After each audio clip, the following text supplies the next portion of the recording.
Hello and welcome, fellow awesomeologists, to Awesomology. I'm Sue.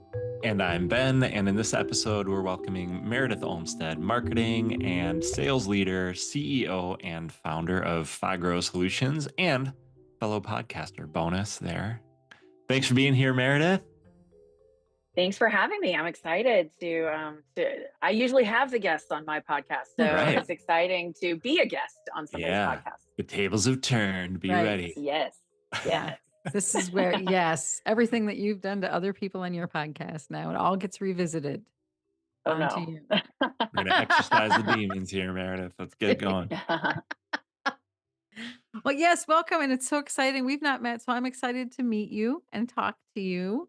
I do a little bit of light LinkedIn stalking when I haven't met someone. So what I have learned about you so far is that on top of being currently the CEO of FI Growth Solutions, you are a former social studies teacher.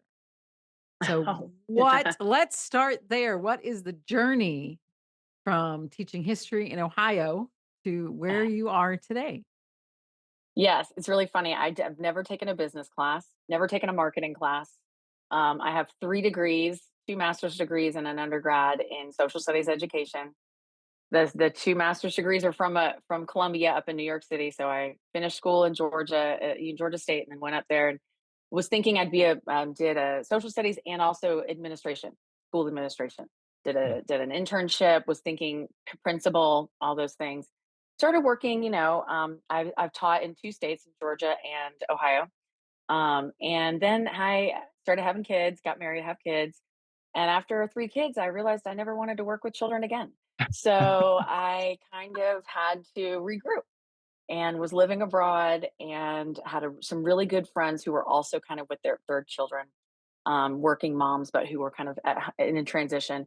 And one of them was really, really big in Microsoft before she left and knew a ton about SEO, social media marketing. This was back like in the early 2000 like tens, or like 2012 ish. Facebook's just really getting going, Facebook ads, all that kind of thing. And so she and I were kind of putting our heads together, and she was teaching me a lot of stuff. I was learning stuff online, watching. I mean, I basically self taught. So kind of learned social media marketing and digital ads and Facebook ads and all of that. And then when we moved home, instead of trying to get a job doing social media marketing, I was, with these little kids at home, and I said, well, let's see, let me get some a couple clients. And then I had a partner for a while who I eventually bought out. But I grew up in the credit union industry. So Mm. both of my parents worked in credit unions. My father is still a CEO down in Georgia. They're probably going to have to pry him from his. He will probably die behind his desk, honestly, but he absolutely loves it. Very dedicated to the movement, and so I really knew the credit union industry my whole life. And so as I was coming into social media, credit unions are a beautiful fit because they're so authentic and they actually Mm. do care about their members and their customers. They don't have to pretend to care like a lot of businesses do online or on social media particularly. So around 2015, we decided to narrow our focus as a company to just credit unions and community banks because community banks often act very similar. Small community banks act very similarly to credit unions, but so that's kind of like how I got here. Funny that you dug that up. Yes. But we think of ourselves as I'm still a teacher, and like the Mhm. curriculum and the training and all of that is so valuable for me and has been so valuable for me. And we think of ourselves, it's even in our mission and stuff, that we are a teaching agency. We are the best, we want to be the best teachers of what we do for our clients. Love that. And so we don't gatekeep, we'll teach you Mhm. how to do everything, but often they don't have the capacity, so we end up with a Yeah. lot of the responsibility anyway. Yeah, I think that that's like one of the most like underrated strategies for agencies, freelancers, whatever. Like they're folks that have this need to like keep their knowledge and information behind this big barrier. It's really more Mhm. limiting than it is like helping you, store information and keep it from people because yeah, Yeah, we find the same thing. Like we'll show you exactly how to do it. And, the first time that you try it, you might get close. You're probably going to need our help the second, third time. And yeah. we've actually we just had a client that we're not going to be working with next year, but for 5 years we helped kind of like get them up to speed and Mhm. lay a lot of great groundwork, show and teach a lot, and then there's a new member on their team that can do a lot of the work that we were doing. And that's part of what we're here to do, is help people work independently outside of an agency and things like that too, Absolutely. and so that's kind of an odd success story, because like nobody ever wants to lose a client, but also like that's kind of why we're here too, is to almost like make us not needed Yeah. anymore. I mean, we Mhm. have some former clients that we're still very close with, at MAC last year, or this year, in September, Nida, one of our team members, presented with a former client, a chief experience officer at a credit union down in Arizona, and they presented a breakout together. We're still very close with them, so Yeah, it's funny that you would say yeah. that. Yeah. I Well, think you're it's oh, go sorry. ahead, Sue. I'm moving on to just a quick tangent. I have to spend a moment and bond over this idea because you only have 2 kids, Ben. There is a difference between Oh 2 yeah. kids and 3 kids. And it does, I mean, in the most delightful way, just break you. Um, I had when I was 100%. pregnant with my youngest and I had my other 2, um, so my 2 youngest are 15 months apart. And so I had a toddler and was very pregnant, and a woman walked up to me in the store, put both hands on my stomach, and said, "Once you have 3, you might as well have 1,000." Well, there's data on it that actually says the most stressed out parents are the parents of 3, and that as soon as any more doesn't actually bring any additional, like, stress or capacity or, like, whatever, they start to kinda, like, take care of themselves, I think, after you get past 3, 'cause I used to see I knew people who had lots more kids than that, and I was like, "Wow." But, yeah, 3 is a lot, it is a lot. My youngest is, 14 today is her birthday, Oh, Oh, nice. Happy and awesome. birthday. she is going to break me. She is going to break me 100%. Well, as you two have been talking, I've scheduled my vasectomy, so thank you for the Yeah, get advice. out Okay. now. Now Smart, is your smart. shot. Got it. So Meredith, your talk about like education and teaching being in your mission and stuff. Awesome segue into a question we've got for you about. Can you just talk a little bit about the similarities and maybe differences between teaching and marketing, or education and marketing, and maybe even, knowing that you were on the path to like administration and stuff, what was that experience like, and how do you see similarities and differences and how it applies to the work you're doing today?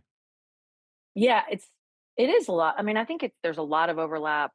I find honestly, and I've talked to a lot of people in different industries, not just in marketing, that teachers tend to be actually really good in a second career in other industries because they have had to do so many different kinds of things as in education, like wearing a million hats and be multitasking and dealing with large groups and managing, not a team, but like a classroom full of kids. It takes a real specific skill set to do that. I was very good at it. I just didn't want to do it anymore.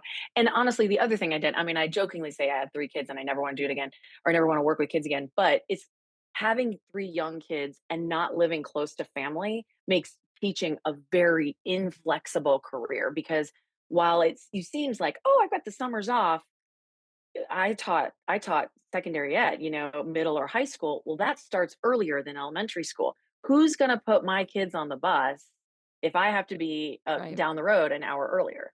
So it was some of those kinds of things got to be very difficult, just the logistics of it. But the way that it's similar, I think, is it's all is like helping people. Like in teaching, you're kind of helping somebody learn something, learn how to do something, learn a new piece of information, a skill, like whatever. And in marketing, good marketing is exactly the same. You're Mhm. just trying to help. So, like in social media, we always used to tell people, and I would still say this: you want to be 2 things, either entertaining or helpful. Like that's if you're a business, you're not going to be, the jerk at the party that does nothing but talk about themselves. You want to, offer some help, offer some, some extra information, some tips, tricks, whatever, or entertain somebody, be funny, be cheeky, Mhm. whatever. So I think a lot of that is very similar to teaching. You're kind of entertaining the kids, but you're also trying to impart information or knowledge that is authentically something that they can do something with. And I mean, look, in history in 8th grade, maybe that's not all. The kids are probably going to disagree with me on that. Why do I need to know the president of, during this time and blah, blah, blah, whatever. But, it's kind of like a means to an end. Like you're trying to help them. get through content in a way that they can digest, that they can retain, that they can be impactful to them at the time, at least because it's something they, it's a box they have to check or whatever before they go on to the next phase of their life. So, Hmm. so I think, yeah, like, and even in our agency, like Danielle, she's our director of sales. She says, good sales is service. It's exactly the same.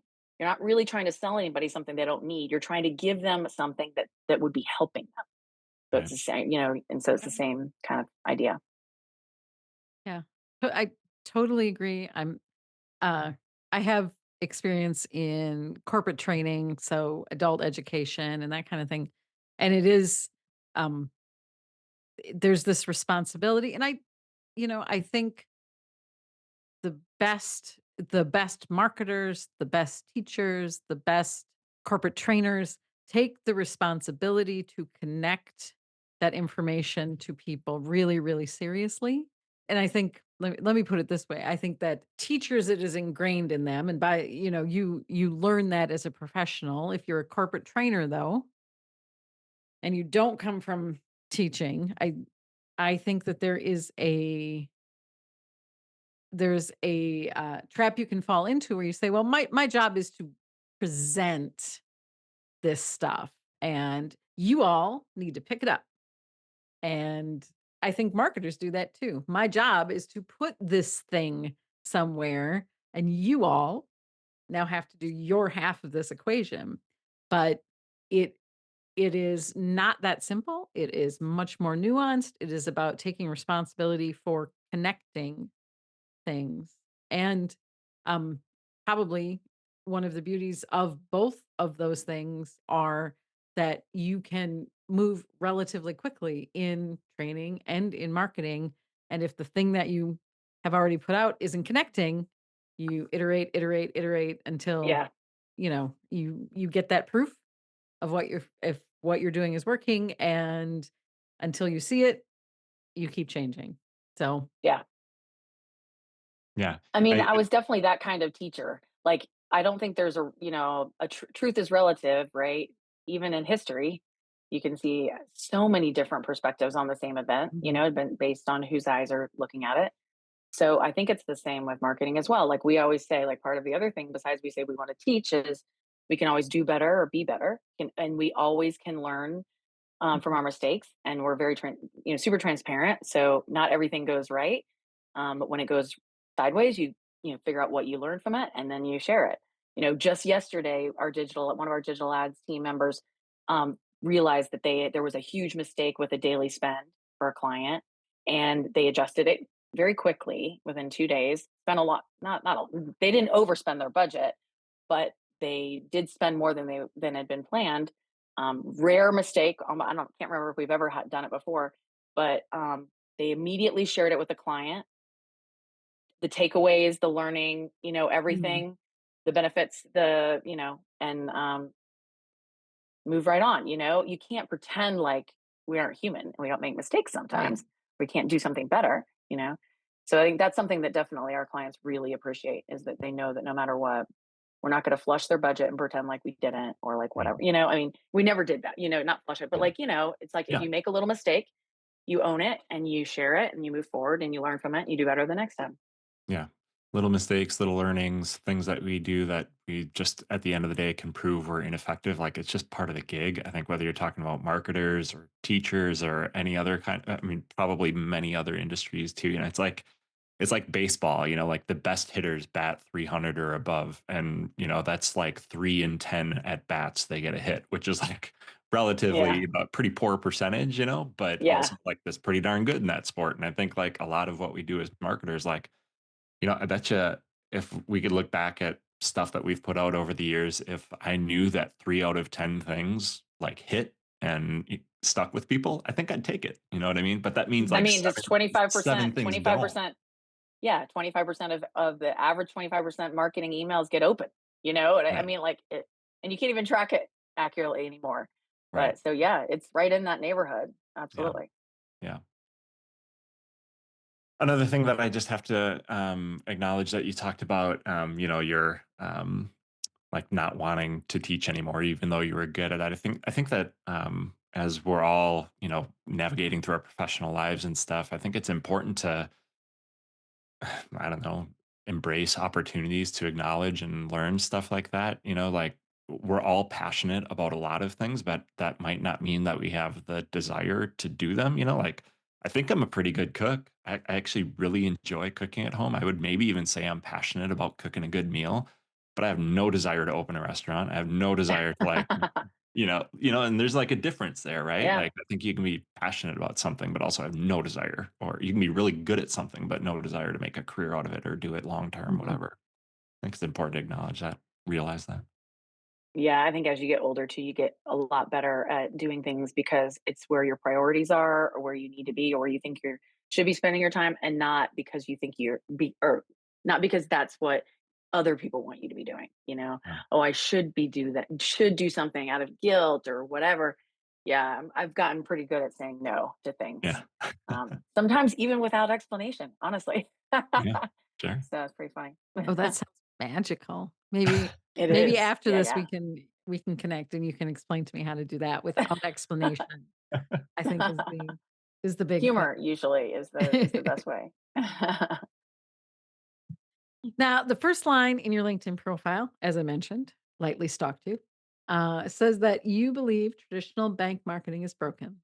So, what is broken? How do we fix it, Meredith?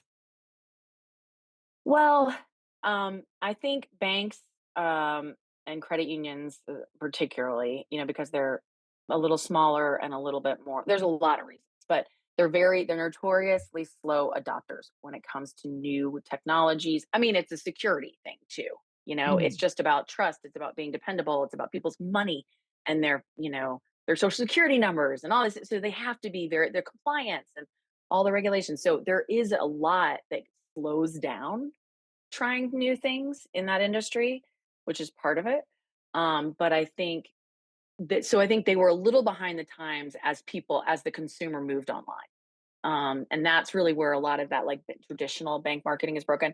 But I think the things that I still run into with our, during sales and talking with potential new clients is that they still, even though they know now where they need to be, they have not oftentimes they have not shifted their budget priorities.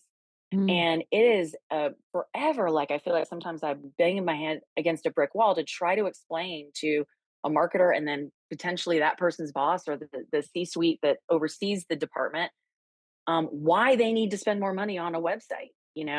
They come in. I mean, I just had a couple months ago, we had a lead come in.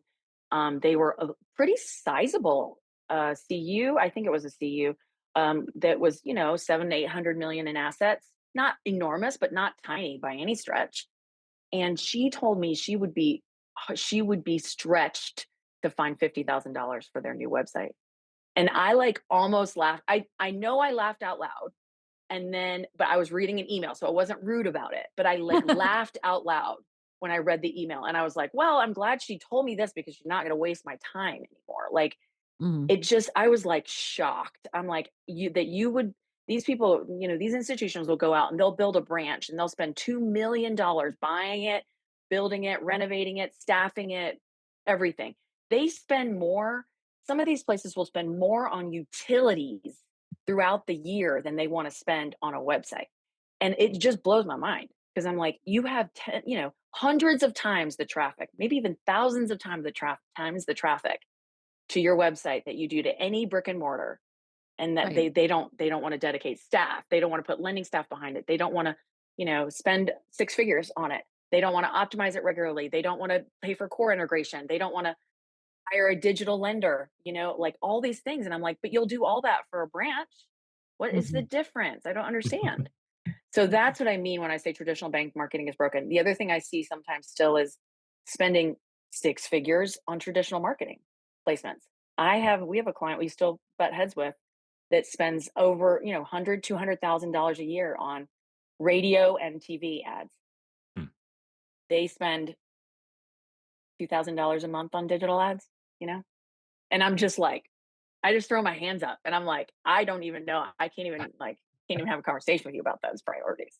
Mm, It's like, you cannot track anything from radio and TV. General lift, general lift.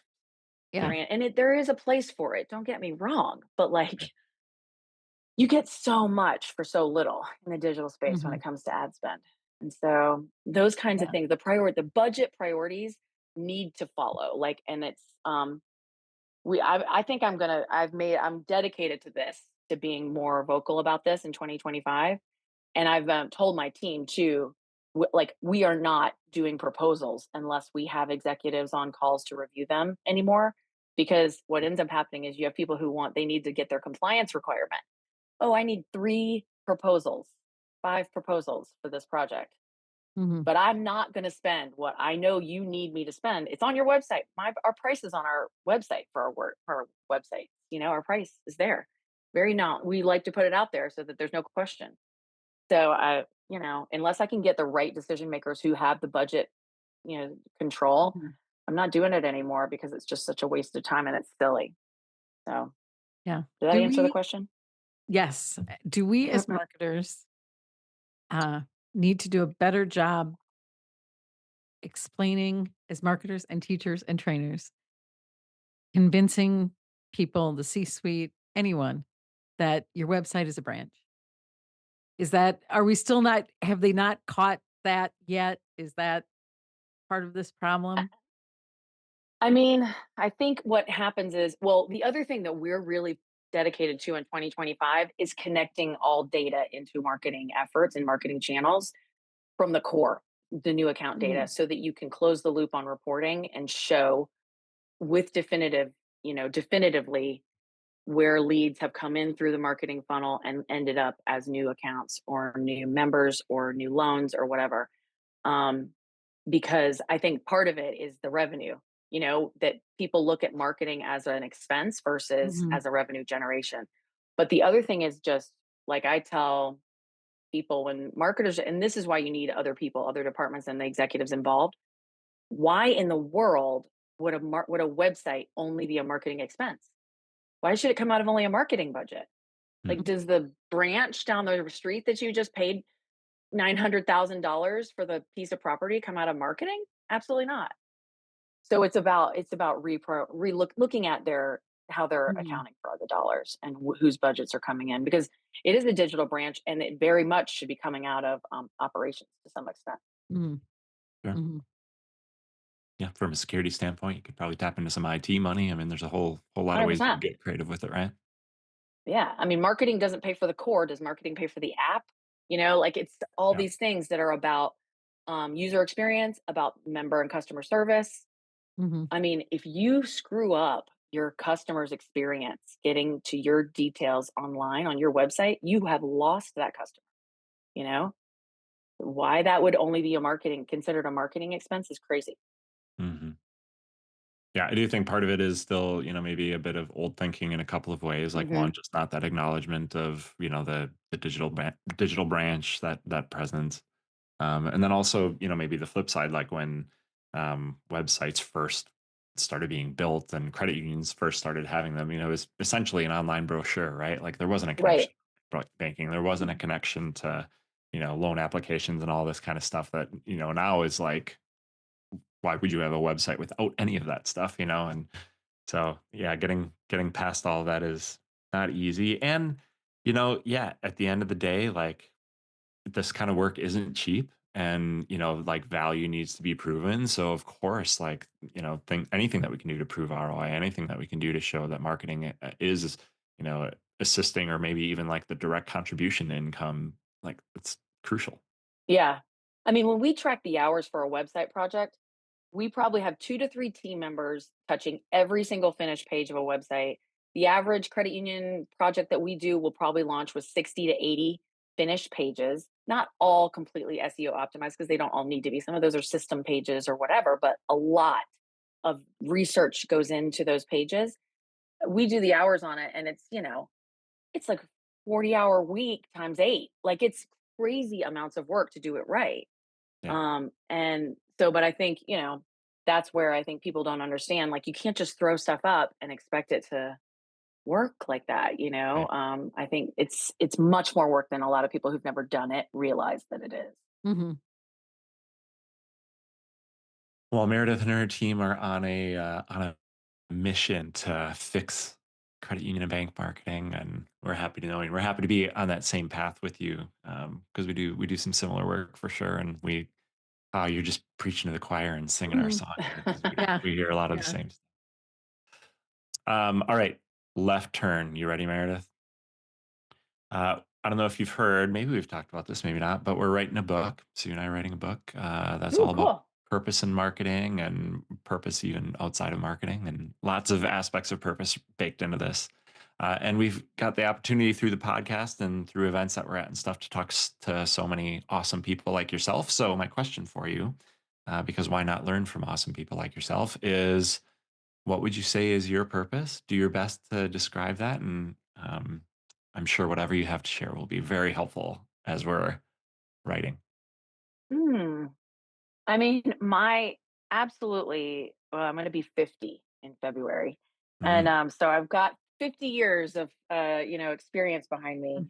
And I will say, like, the sticky in front of me right now says "Lead with love," and of course, this next one down here says, "If it's not a yes, it's a hell no." So, but what I will say is that I, my kids and everything, like everything, everybody I ever come in contact with, what I try to say is that I treat people with love, kindness, and respect. And that's it, and it's the smallest things. Like, so for me, I think building a life with the people that are around me that I love, where I'm treating them with love, kindness, and respect. Building like a family at my company, where I treat my employees and our team members with love, kindness, and respect. And just if you come with that like perspective, I mean, maybe it sounds a little bit cliche, but like we can disagree, we can not have the same opinions about things. Like I mean, almost nothing can get me angry anymore about politics and, all these things because I just understand like people are coming from their own frame of reference and they're doing the best they can with the circumstances that they've been handed the vast majority of the time. And if I treat them with love, kindness, and respect, we can kindly and respectfully disagree, Mm. on things. And it's totally fine. It doesn't mean that I don't like drive down the road and sometimes like scream at somebody because they, don't know how to drive or whatever. Of course not. But, but I think it's really just about going, treating people with that kind of thought process and Yeah. giving back to them and doing for others. It makes everything better, so much Yeah. better. And I learned a lot of that from my parents and my dad, especially. He's incredible. He is like the incredibly generous man, and has learned, a lot of times the hard way, but it does a lot for others, and it's literally his purpose in life now. It's like he just cries and talks about how good it feels to give things to people, to help people, to Yeah. all the time. He's just constantly helping people when he comes across them, and it's the same. Yeah. I love that. That's all awesome. I don't know how many times as Sue and I have been in a writing session, or as either of us have been like bouncing ideas. One of us have said like, I don't know, it feels a little cliche or whatever. But I think like as you're like, kind of like diluting all the information and people's life experiences and things that we've researched and heard, like it all just comes down to some of that air quotes cliche stuff like Mhm. kindness, love, respect, and Right. I think there's a reason that it sounds cliche. It's because it's truth, and Yeah. the world operates on those things, or should anyway. But Well, and I think too, it's when you stop thinking you have all the answers. So as you get older in life, you realize how much you don't know. And so then I don't come to most of the time, on occasion, I'll really get on a high horse, like about budget priorities are on a website, but most things I don't pretend, to know all the answers. There's so many other things. So it's like, I think part of life too is realizing that, nobody's any better than anybody else, and that Mm. we all have our own opinions about things, and just because that one person has accomplished X and the other person has accomplished Y, that they can be very different, but takes everything to, for our society to function. We need all kinds of folks, so nobody is better than anybody else. And I think that makes it easier to treat people who are different from you with love, kindness, and respect. And also I grew up in families and I still, where people disagreed very vehemently sometimes about politics, but we still loved each other unconditionally. And I think when you surround yourself with people who only agree with everything that comes out of your mouth, it's dangerous, right? But if you're raised in a situation where you love somebody who has completely opposite beliefs about things than you do, it makes it a lot easier to be like, well, we can still, we can be respectful because I love you, even though Yeah. I think you're an idiot, whatever it is, you know what I mean? Not really, but you know what Yeah. I mean. um, so That's excellent life advice. And I do want to make sure that I just pause long enough to say, and it is a shame that this is just an audio medium because I am furious that you are turning 50. You do not you did you for a second I thought did she say 15? She's turning 15 you're funny. because it and none of that external stuff matters, Meredith, but I mean, it's always nice it to doesn't age hurt. gracefully, Yeah. but yeah, Yeah. I stay out of the sun. That's my key. That's the key. There you go. That There you go. is, yeah. No smoke, no smoking. Stay out of the sun. Yeah. Okay. Okay. Keep it clean. Got it. Got it. That's it. So, how can people learn more about you? What other things do you want people to get connected to? We'll definitely share your website. And Awesome. anything else I found as I lightly stalked you. Very cool. Yeah, I mean, we're pretty active on LinkedIn. I website's pretty is we do a podcast, very a little bit different than this because very short tips, tricks, like how to kind of podcast for marketers, really. Sometimes it may be applicable to executives or in sales as well, but we like to keep them super short. One main tip we kind of cover Mhm. for Nice. people. So we do that like, a couple times a month. And so we have a lot that's pretty active, a lot of case studies. I've been getting involved in going back to in-person events more next year and last year. And, it's been nice getting back out there to see people. That's how I connected with Ben. But yeah, so connect with me on LinkedIn, Meredith Olmstead with an OLM, or FIGROW, FIGROW.com. Either one it works. And you can connect with us there. We have lots of great resources. We do webinars once a quarter, stuff like that. Awesome. Awesome. Stuff to check out. Yeah. All right. Well, the time has come for us to transition to our something awesome segment. And this is where we share recommendations for cool stuff we've read, seen, done, experienced, whatever it might be. And Meredith, your mention of in person events has me thinking of when we saw each other in October ish, right? Which was that your first time in Wisconsin?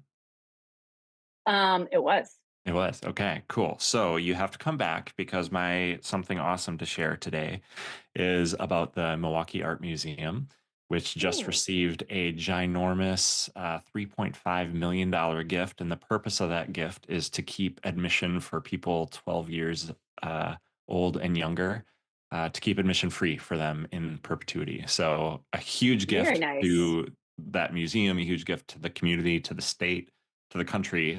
So when you get to come back to Wisconsin sometime soon, if you fly through Milwaukee, which I think you did last time too, maybe. Yeah. I think I did. Yes. Yeah. Yes. I can't remember if it was you or your teammate who maybe both of you had to fly through Milwaukee and drive up. And there was a horror story, but that's for another podcast. We'll share it. But Yeah. um, but yeah, just if you haven't been, get it on your bucket list. It's an amazing museum. The design of the museum alone is an art piece. It's beautiful and amazing, and Nice. there's just a ton of stuff inside to see.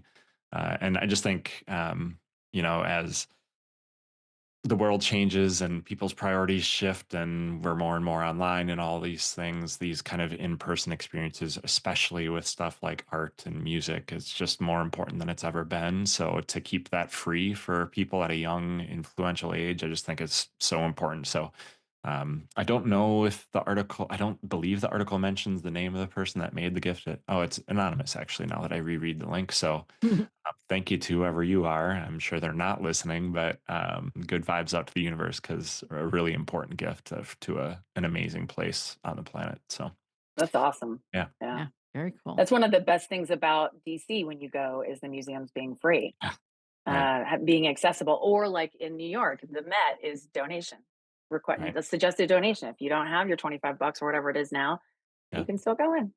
Yeah. It's amazing. All right, Meredith, you're up. Do you have something for us? The one thing I'll say that I have been doing a lot of, well, and then I'm gonna definitely continue is really pushing forward to like do things and with family and that people might otherwise be like, I don't know, maybe not. Oh, that's gonna be too much. So especially with my parents as they're getting older, I'm really like we're just pulling the trigger on things. And so like I think it was yeah, it was end of October or first week of November, my mother, who's 77, and me and my daughter, who's 19, all went to a Tennessee football game. She goes to the University of Tennessee. And my dad really couldn't do it physically, but my mom, and she was like, I don't know, whatever. But like, so really pushing her to say, Mom, you're going. I got you a ticket. We got the Airbnb. You're going. And just have a wonderful time. And like, we're doing the same thing next week with a trip to New York City. Both my parents are coming up. Well, I don't know, should we? And I before they could even start to overthink it, I booked the plane tickets, booked the hotel. Now you're coming. So I think just really trying to kind of push yourself to do things, not so much outside of your box, but like things that you initially your first instinct is that best instinct, right? And then Hmm. you Mhm. kind of everybody then reels it back in and says, no, I'm not going to, I'll do it next year, or maybe I'll do it next time, or whatever. Yeah. And then when there's not a next time, it gets a little bummer. It's a little bit of a bummer. So Right. so yeah, just keep going and keep doing the things that are going to bring you surprises maybe that you haven't done.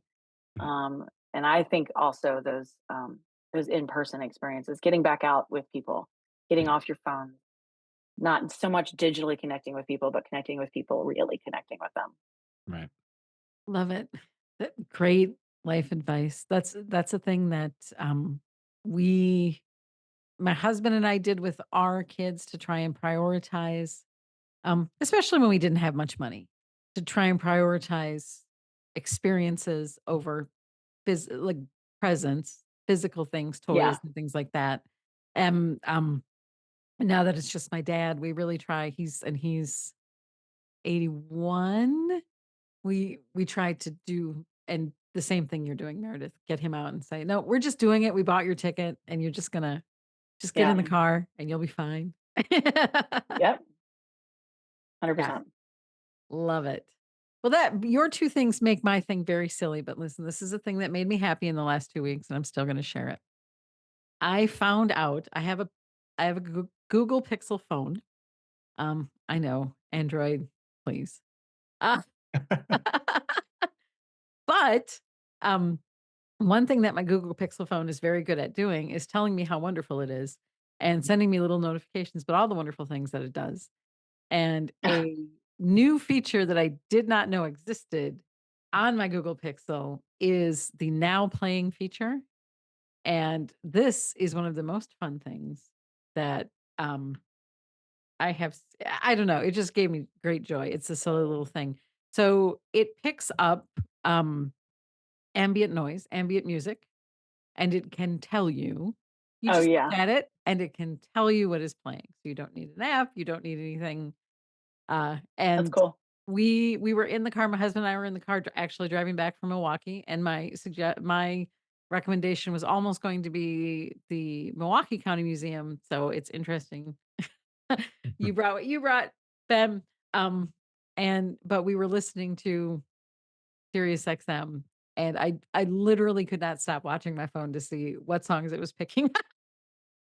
That's awesome. And yeah, so in that context, not the most useful thing, but Yeah. I think it's a very fun little feature. Yeah. That's pretty Yeah, cool. It's that's cool that awesome. it just shows you without having to ask it or whatever. Right. I mean, it's Yeah, listening that is anyways. cool Might because as there well are just apps that do that, but like it's cool that it's built into the phone. right. Yeah. Mm. So that is my just one little thing that made me happy that I'm Love happy it. to share. Well, Meredith, thank you so much for joining us. What a wonderful conversation. For sure. Yeah, it's been great. Got my blood pressure up thinking about websites though, but that's okay. Got it. We've got work to do. We got a lot of people we got to talk to. That's right. Yeah, it's Yeah. all about educating them, right? Right. Right. And thank you, listeners. Thank you, as always, for joining us. You can always catch us on your favorite podcast app or you can find our episodes on our blog at exclamationqso.com/blog anytime and check that stuff out. Awesome. Thank you, Sue. Thanks again, Meredith, for being here. Thank you, listener, for tuning in. Be awesome, and see you next time. The Awesomeology Podcast is a production of Exclamation Services. Thanks to Nick Mulliver for sound production and Kylie Ganther for our cover artwork. Executive producers are me, Ben Bauer, and my friend Suzanne Campbell.